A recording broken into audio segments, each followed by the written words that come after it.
tell by the way he carried himself and the way he spoke and by the way he listened.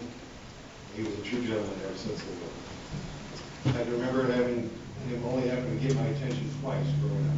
And no one knows me, I've taken him amazingly straight.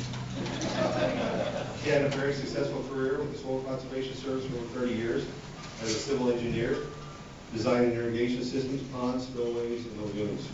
His true passion was racing. It was always a joy to listen to his knowledge and enthusiasm of his craft.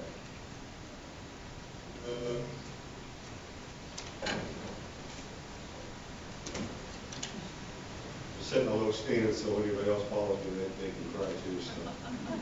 So. When in college, his first race car was a Forrest Feaster. He would drive it to the track, take the lights, race, and then drive it home. He would always say, "Smooth is fast," and those words haunted me for years because I just never understood how smooth could be fast, but he was definitely smooth. So much so that he would go out and look like the slowest driver on the track, and he ended up turning some of the fastest times. I can remember going to an autocross with him and would watch as people would ask him to drive their car and take a lap in it so they would know the limits of what their car could do. He would gladly accept and usually turn a faster time in one lap than they would in four. He never gloated or boasted. He just enjoyed driving cars, honing his skills, and accompanying many of his close friends that are doing it. I often wondered if the course would have been left up overnight, just how long he would have driven after dark. A couple years ago, we did a grass rally in London with Gary Grantham, the dad, and myself, and co-drove to the stop. After the fourth run, both Gary and I were beating that. And he expressed to me that it might be time for him to retire. He was getting old. And I'm sure that all you know that the end of that story on the fifth run was that he ended up beating both Gary. Last month, he took a trip to see his brother in New Mexico, Doug.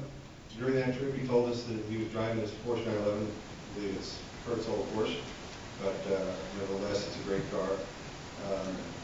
And he told us that he was just shy of doubling the speed limit at 148 miles an hour. As shocking as that sounds, he followed that by saying there was plenty left in the car, but he was coming up to a dangerous intersection, so he had to slow down, in which he stated the brakes weren't great.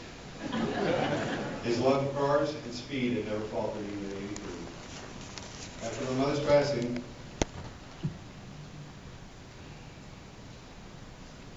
my father dated a few women, but it wasn't until Maryland that he finally fall head over heels in love.